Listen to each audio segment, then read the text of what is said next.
भक्त के अधीन भगवान, अनाथ बालक की कहानी। एक गरीब बालक था जो कि अनाथ था। एक दिन वो बालक एक संत के आश्रम में आया और बोला कि बाबा, आप सबका ध्यान रखते हैं, मेरा इस दुनिया में कोई नहीं है, तो क्या मैं यहाँ आपके आश्रम में रह सकता हूँ?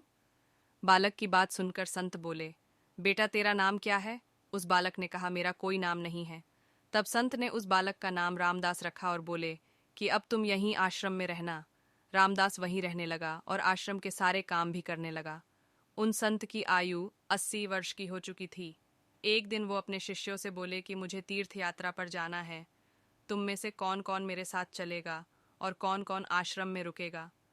संत की बात सुनकर सारे शिष्य बोले कि हम आपके साथ चलेंगे, क्योंकि उनको पता था कि यहाँ आश्रम में रुकेंगे तो सारा काम करना पड़ेगा। इसलिए सभी बोले कि हम तो आपके साथ तीर्थ यात्रा पर चलेंगे।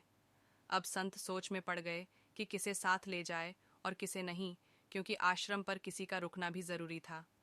बालक रामदास संत के पास आया और बोला, बाबा, अगर आपको ठीक लगे तो मैं यहीं आश्रम पर रुक जाता हूँ। संत ने कहा, ठीक है, पर तुझे काम करना पड़ेगा। आश्रम की साफ सफाई में भले ही कमी रह जाए, पर ठाकुर जी की सेवा में कोई कमी मत रखना। रामदास ने संत से कहा कि बाबा, मुझे तो ठाकुर जी की सेवा करनी नहीं आती, आप बता दीजिए कि ठाकुर जी की सेवा कैसे करनी है, फिर मैं कर दूंगा। संत रामदास को अपने साथ मंदिर ले गए। वहां उस मंदिर में राम दरबार की झांकी थी, जिसमें श्री राम जी, सीता जी, लक्ष्मण जी और हनुमान जी थे। संत ने बालक रामदास को ठाकुर जी की सेवा कैसे करनी है सब सिखा दिया।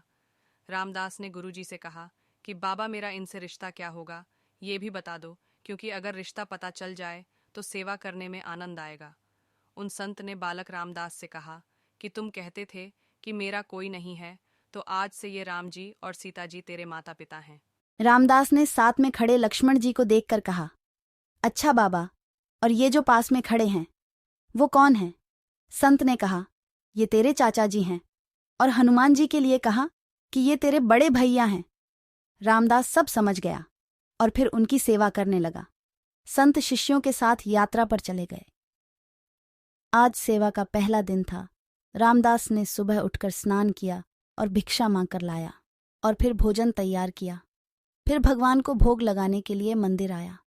रामदास ने श्री राम, सीता, लक्ष्मण और हनुमान जी के आगे एक एक थाली रख दी और बोला, अब पहले आप खाओ, फिर मैं भी खाऊंगा। रामदास को लगा कि सच में भगवान बैठकर खाएंगे, पर बहुत देर हो गई, रोटी तो वैसी की वैसी थी। तब बालक रामदास ने सोचा, नया नया रिश्ता बना है तो शर्मा रहे होंगे। रामदास ने पर्दा लगा दिया। बाद में खोलकर देखा, तब भी खाना वैसे का वैसा पड़ा था।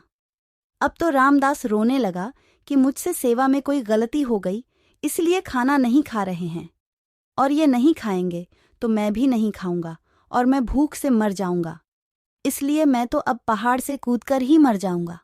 रामदास मरने के लिए निकल जाता है।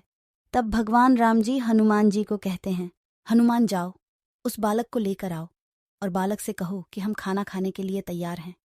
हनुमान जी जाते हैं और रामदास कूदने ही वाला होता है कि हनुमान जी पीछे से पकड़ लेते हैं और बोलते हैं, क्या कर रहे हो?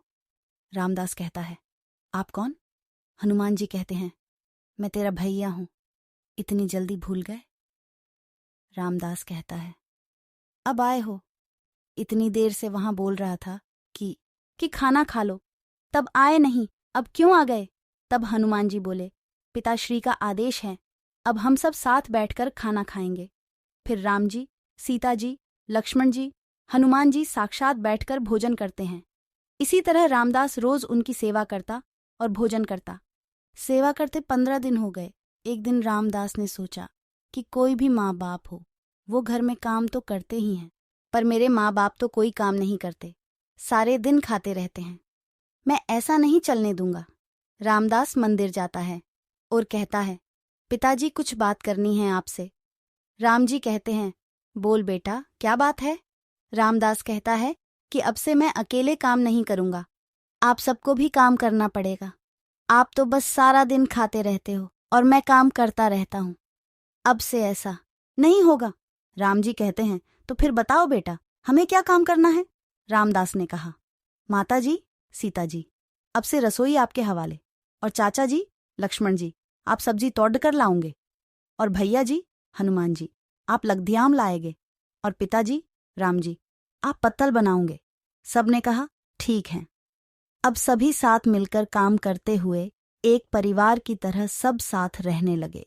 एक दिन वो संत तीर्थ यात्रा से लौटे तो सीधा मंदिर में गए और देखा कि मंदिर से प्रतिमाएं गायब हैं।